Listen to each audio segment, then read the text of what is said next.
माता सबरी रो रो कर भगवान से कहती थी कि हे प्रभु, जब मेरा अगला जन्म करना तो भले ही मुझे नीची जाति वाले व्यक्ति के घर जन्म देना, लेकिन मुझसे राम भजन छूटना नहीं चाहिए। माता सबरी का जन्म किसके घर हुआ था? भील के घर, इसलिए भीलनी कहा गया। एक बार माता सबरी बचपन से ही प्रभु श्री राम की भक्ति करती थी, राम भक्ति करती थी, किसी से ज्यादा बात नहीं करती थी, वार्तालाप नहीं करती थी। कोई अगर किसी की बात करे, चुगली करे तो माता सबरी ध्यान नहीं देती थी। तो गांव वाले कहते थे कि इसमें सूझबूझ नहीं है, ये मंद बुद्धि है, जड़मती है। तो बोले बुद्धि सुधारने का एक ही उपाय रहता है, किसी का लड़का अगर बात ना सुने, ज्यादा शराब पीने लगे, बिगड़ जाए, तो सुधारने का उपाय क्या है? हाँ, शादी कर दो। ये तो बर्बाद है ही, जिससे विवाह हो उसको भी कर दो। आजकल लोग यही कहते हैं, देवी जी हमारा लड़का हमारी बात नहीं सुन रहा, क्या करें, समझाओ लड़के को। नहीं देवी जी कोई उपाय बताओ, विवाह करा देते। अब लड़का तुम्हारी बात नहीं सुन रहा, क्या पत्नी की बात सुनेगा? आपके कहने से शराब पीना नहीं छोड़ा, क्या पत्नी के कहने से छोड़ेगा? अपना जीवन तो खराब कर ही रहा है, लेकिन पत्नी का भी खराब करेगा। तो माता सबरी भक्ति में लगी रहती थी, ज्यादा किसी से बात नहीं करती थी। माता सबरी का विवाह तय कर दिया गया, विवाह तय कर दिया गया, मवेशियों को लाया गया। बोले इनके विवाह में मवेशियों का भोजन बनेगा। मवेशी समझते हैं आप? पशुओं का आहार, इनका भोजन बनाया जाएगा।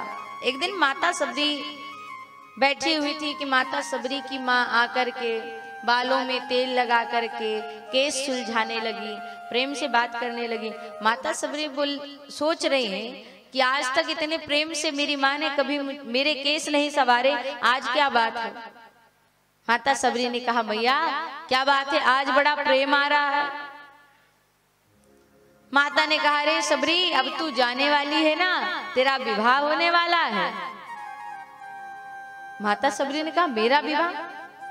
अरे हाँ, ये जो सामने कक्ष दिख रहा है इसमें इतने मवेशी हैं, अरे इनका तो भोजन बनाया जाएगा, इतना नहीं जानती क्या?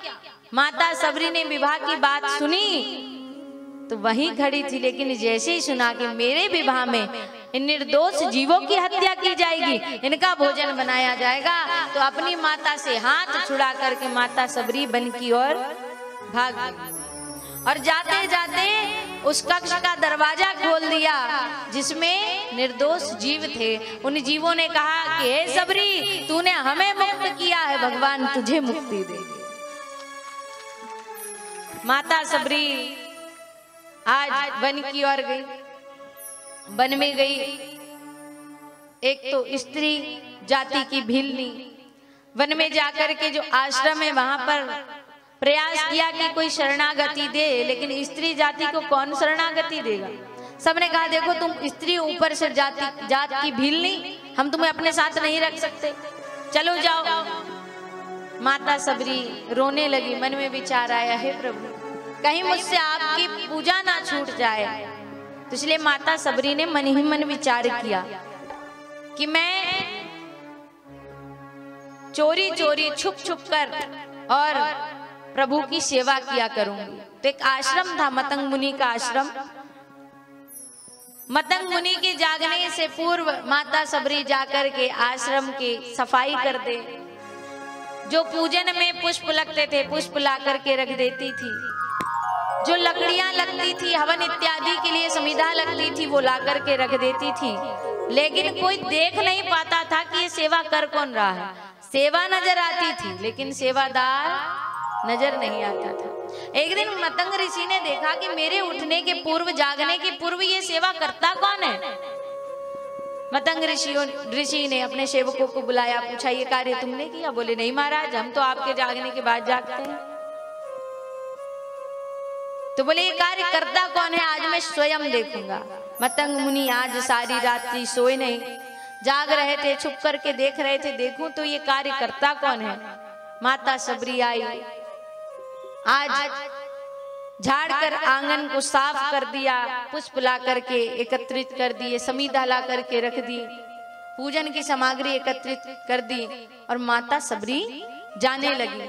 जब जिस समय माता सबरी जा रही थी, मतंग मुनि ने आवाज लगाई, रुको, तुम कौन हो और ये कार्य छुप छुप कर क्यों करती हो? माता सबरी कांपते हुए बोली, महाराज, मेरा नाम सबरी है, भील जाति में मेरा जन्म हुआ, इसलिए कोई मुझे आश्रम में शरणागति नहीं देता, लेकिन मैं प्रभु की सेवा करना चाहती हूँ, इसलिए मैं छुप छुप कर सेवा किया करती हूँ। मतंग ऋषि सेवा देख करके प्रसन्न हो गए कि बोले, देखो, कोई तुम्हें शरणागति दे या मत दे, अब तुम्हें छुप छुप कर सेवा करने की आवश्यकता नहीं है। मैं तुम्हें कहता हूँ, इसी आश्रम में रह करके प्रभु की सेवा किया करना। बोले, गुरुदेव, ये बताओ, लोग क्या कहेंगे, आप एक स्त्री को आश्रम में रखेंगे? मतंग ऋषि बोले, हाथी को देखा है? हाथी कैसा चलता है? हाथी जब चलता पलट के नहीं देखता, वैसे ही मेरा नाम मतंग ऋषि है। जब मैं कार्य करता हूँ किसी के विषय में नहीं सोचता, क्योंकि ये तो अच्छे कार्य करते थे ना, पूजन इत्यादि करते थे, मैं किसी की परवाह नहीं करता, तो निश्चिंत होकर के सेवा किया करना। माता सबरी रहने लगी, गुरु की खूब सेवा की, प्रभु श्री राम की सेवा की। कुछ समय बाद गुरु जी का अंत समय आया। गुरुदेव के पास माता सबरी बैठी हुई थी। माता सबरी की सेवा से गुरु बड़े प्रसन्न थे। गुरु ने कहा, सबरी, जिस लगन से, जिस प्रेम से तू प्रभु की सेवा किया करती है ना, जा, मैं तुझे आशीर्वाद दे रहा हूँ, मैं तुझे वचन दे रहा हूँ कि जैसी सेवा तू प्रभु श्री राम की करती है ना, तुझे प्रभु श्री राम के पास जाना नहीं पड़ेगा, प्रभु श्री राम तेरे पास आएंगे। माता सबरी ने कहा, लेकिन मैं उन्हें पहचानूंगी कैसे? बोले, जब राम तेरे द्वार पर आएंगे तो एक गौर वर्ण वाला बालक होगा और एक सावले रंग वाला बालक होगा, जटाएं बंदी होगी, धनुष बाण होंगे, बड़े बड़े नेत्र होंगे, सुंदर दिखाई देने वाले होंगे, समझ जाना कि वो ही राम लक्ष्मण है। देखो, गुरु के वचनों का अनुसरण करना, जिसने कर लिया उसको भगवान की प्राप्ति होगी। और माता सबरी को राम जी पर विश्वास नहीं है, माता सबरी को विश्वास है गुरु वचनों पर, कि गुरुदेव ने कहा है तो ये कार्य अवश्य होगा। और जो गुरु की बात सुनता है, जो संतों की बात सुनता है, उसको भगवान की प्राप्ति अवश्य होती। अब जब ये बात कही, माता सबरी थी किशोरी अवस्था में, लेकिन राम कब मिले? कब मिले? वृद्धावस्था में। हम और आप रहते कितने साल, कितने दिन सेवा करते गुरु की बात पर विश्वास करके?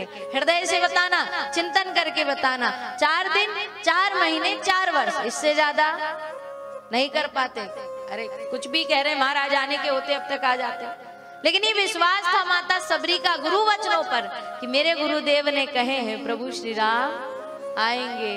अब तो माता सबरी रोज आंगन बुहारती, पुष्पों से मार्ग को सजाती, मेरे राम आएंगे, मेरे राम आएंगे।